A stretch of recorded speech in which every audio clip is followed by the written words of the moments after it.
का बच्चा? ए मर्दे बाबू तुम पैदले पैदले बता इतना सूट बूट झरले चश्मा लगौले एकदम हमरा के मर्दे इतना मोटा गया है। जब तू ये मोटाई कम करे खो तो पैदल चला। सुना तो आज हमनी के किने करला भैंस तो बढ़िया अच्छा बढ़िया कि नहीं? बढ़िया ले लो, कम पैसे में मिलेगी। पालो उसको बेटा, फिर बड़ी हो जाए तब बेचो।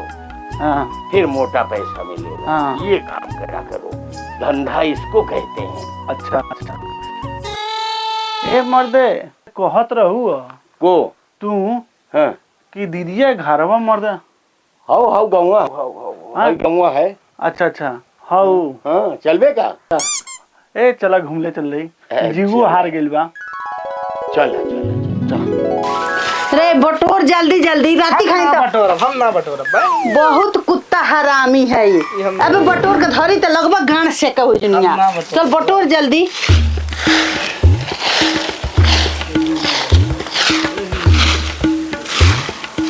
है गोबर ऊबर उठा ले चलो में धो दिए। उठाओ। नहीं मम्मी गोबर नहीं पतैया बाहर थी ला पटैया गांव बाहर है गोबर उठा ले ते के आगी बनी एही में कौन पकई है ले चल। ना गोबर ना जाई घर आई जलाई।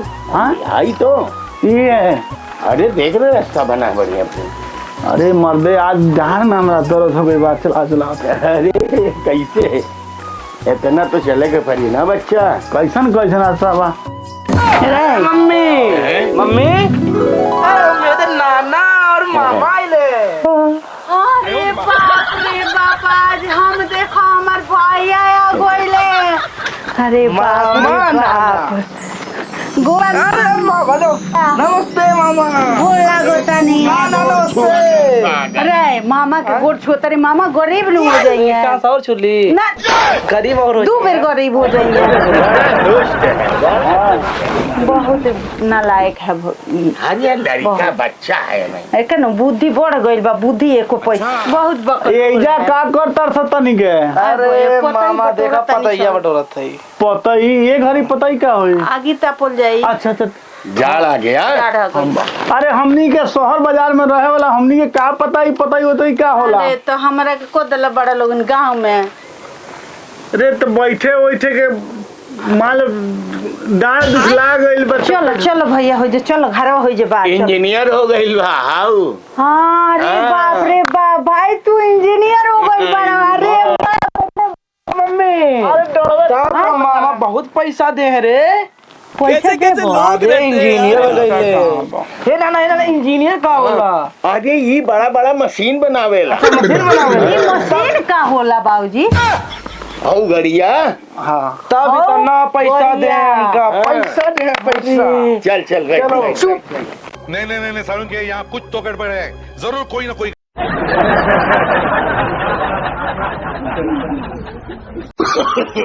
नो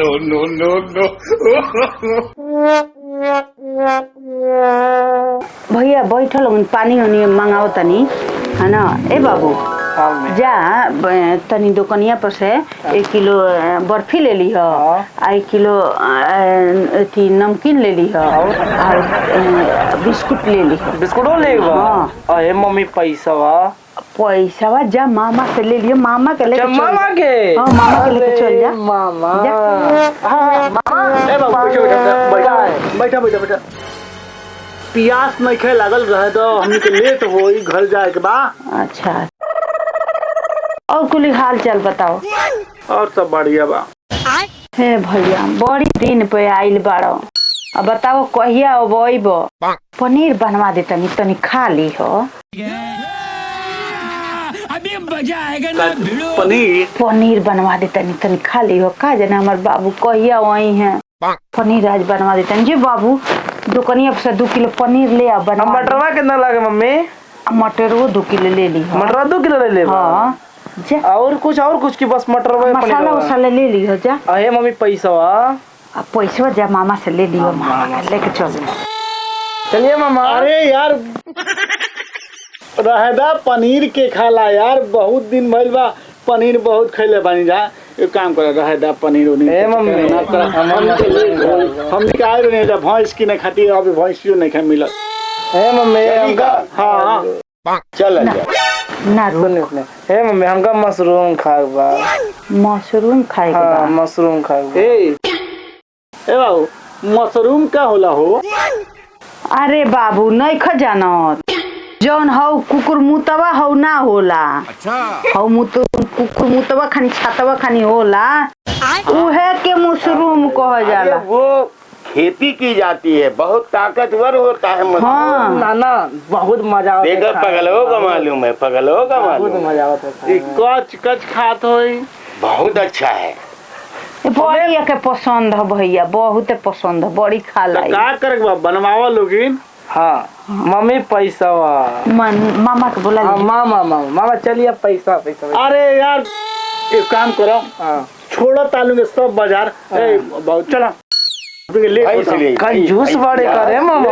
कैसे कैसे लोग रहते हैं यार। एकदम भाई से बेटा वो पैसा वैसा देना है। अरे अरे भैया रुको। अरे लड़कवा के पैसा वैसा दे के जाता नी।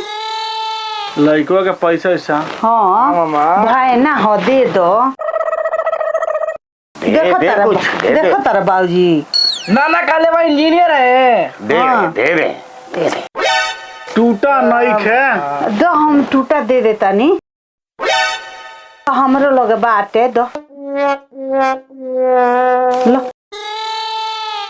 ले बाबू अरे ये तो 400 बा। 100 रुपया हम अपन ले लो नी। हाँ ठीक कहनी है ना बाबूजी। अच्छा ले बाबू 100 रुपए ले ले। आओ मशरूम ना खा के काम आ गया। भैया हमार दियादिन के भाई आवेला नु हाँ। तो उन हमरो को पैसा दे के जाले तो उनको के दे देतो। अच्छा लो भैया 100।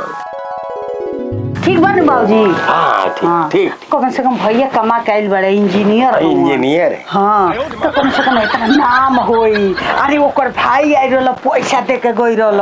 हाँ कितना नाम होई हमारा ठीक भाई के। हो गई। सुन नु तार जीजा वही है नु तो कही है तार भाई आई रहल हम तो का ले अल हन तो अपना जीजो खातिर दे दो कुछ। बाक है सब दे दो। अरे ना 100 रुपया बचल बा, गाड़ी भाड़ा से हमनी के जाए। का कंजूस बड़ा भाई। चलो, रहा जा बिटिया भाड़ा बा। 100 रुपया बचल बा। दे देता 200 रुपया तो खुश हो जाते। अरे ले जा बेटा। गाड़ी ठीक जाएगा तो हम जाएगा। बड़ा कंजूस। नमस्ते नाना नमस्ते मामा।